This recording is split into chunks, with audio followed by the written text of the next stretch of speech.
Picture this. You're at a work happy hour. Everyone around you is laughing, clinking glasses, swapping weekend stories like it's the easiest thing in the world. And you're standing near the snack table. Not because you're hungry. Because it gives you something to look at. Your drink is in your hand. Your phone is in your pocket. And your brain is running one loop on repeat. Say something. Anything. Just open your mouth. But nothing comes out. And here's the part that hurts the most. It's not that you have nothing to say. You have plenty to say. You're funny. You're thoughtful. You have opinions and stories and ideas. You're just shy. And shyness has this cruel little trick. It locks the door right when you need it open the most. But what if the door was never locked? What if you just didn't know where the handle was? That's what today is about. I'm going to show you a practical system, not theory, not just be confident nonsense, a real, step-by-step method for starting and holding conversations that feel natural, even when your instinct is to go quiet. No fake extrovert energy. No memorized scripts that make you sound like a customer service rep. Just clean, simple tools that work for people who are genuinely shy. And before we get into the steps, we need to fix one belief that's been holding you back your entire life. Here's the lie you've been told about shyness. That it's a personality flaw. That you need to overcome it. That confident people were just born differently and you got shortchanged. That's wrong. Shyness isn't a broken setting. It's a sensitivity setting. And sensitivity, in conversation, is actually a superpower most people don't have. Shy people notice things. They read the room. They pick up on discomfort in others faster than anyone. They listen, actually listen, instead of just waiting for their turn to speak. The problem isn't who you are. The problem is one simple misunderstanding about what small talk is for. Most shy people walk into a conversation thinking it's a performance. Like there's an invisible audience judging every word. Like you have to earn the right to be in the conversation. Stop. Breathe. Small talk has exactly one job. And it's got nothing to do with being witty or impressive. Its only job is to make the other person feel comfortable. That's it. You're not auditioning. You're not on stage. You're just creating a small pocket of warmth in what is usually a pretty cold, distracted world. Once you feel that in your chest, once that shift clicks, the pressure drops. And the real work can begin. The most common mistake shy people make when trying to start a conversation? They freeze because they can't think of the perfect thing to say. Here's the secret. There is no perfect thing. There's only a real thing. And the most real thing available to you in any moment is the shared environment you're both standing in. You're at the same coffee shop. Waiting at the same slow checkout line.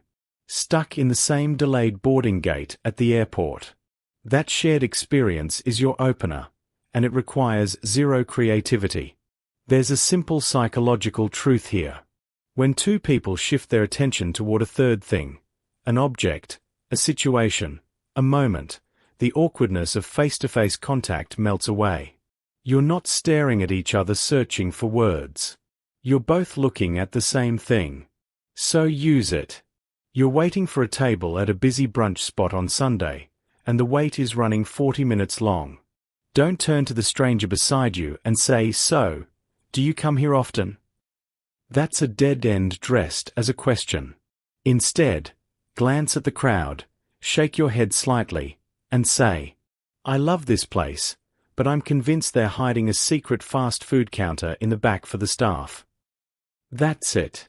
You're not demanding a response. You're tossing something into the air.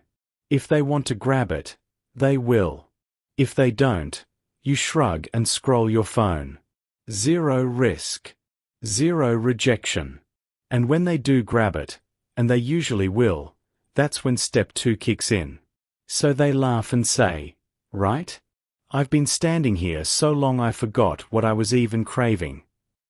Now what? This is the moment most shy people crash. Because nerves kick back in and you respond with something like, "Ha, yeah." And just like that, silence. You're back at square one. Here's what's happening. You're so focused on surviving the conversation that you forget to actually be in it. Communication is a rhythm.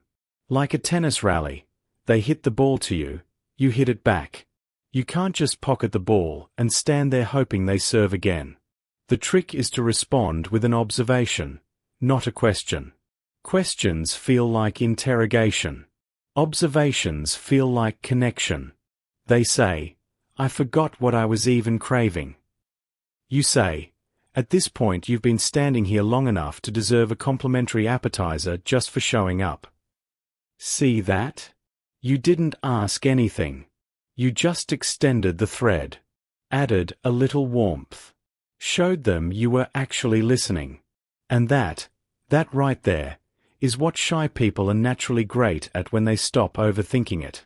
Here's something nobody tells shy people. You are allowed to guide the conversation. You don't have to answer every question at face value. You don't have to stay on a topic that drains you. Small talk isn't a deposition. You're not under oath. When someone asks you something that leads to a dead end, give a short answer and add a but. That one word, but, is your steering wheel. Someone asks, "Did you have a good weekend?" You spent the weekend watching a 3-part documentary about cold case mysteries and reorganizing your bookshelf. Riveting to you. Rough to explain to a stranger. So instead, it was pretty quiet, but I fell down this rabbit hole of a podcast about unsolved disappearances and now I can't stop thinking about it. Are you into true crime stuff? You just redirected from a dead-end question to a topic with actual energy behind it. And when you talk about something you genuinely care about, your voice changes. Your eyes light up. Your shyness steps back because passion is louder than fear. This is your unfair advantage. Use it. Let's talk about silence, because silence is where shy people panic the most. The moment a conversation pauses, the brain fires off alarm bells. Say something. Fill the gap. Don't let it go quiet. So you ramble. You over-explain. You ask 3 questions in a row before they can answer the first one. And the conversation dies anyway, just louder. Here's the reframe. Silence in a conversation isn't a warning sign. It's a breathing space. When you finish a thought, stop. Let it land.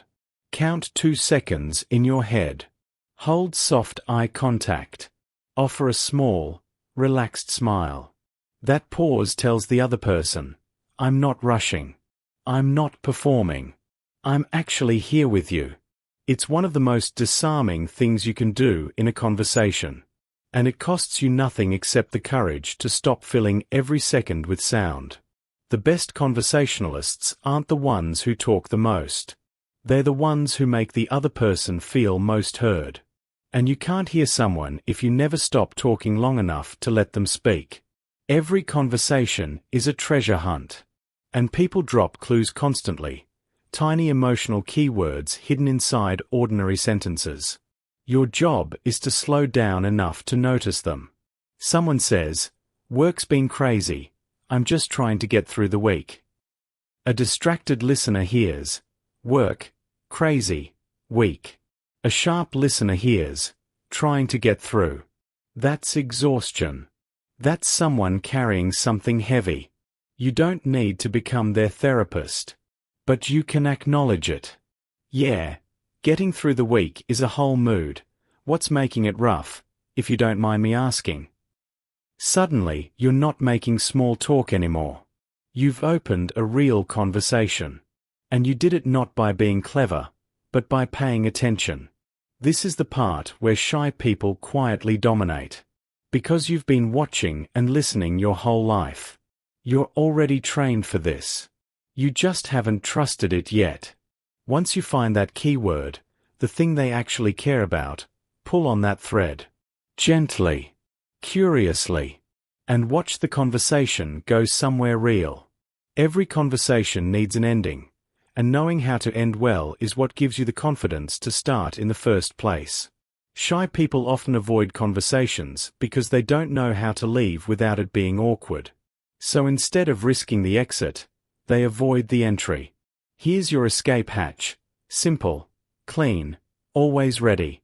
When the conversation reaches a natural slow point, not a painful death, a natural slow, you say, "Hey, it was really good chatting with you.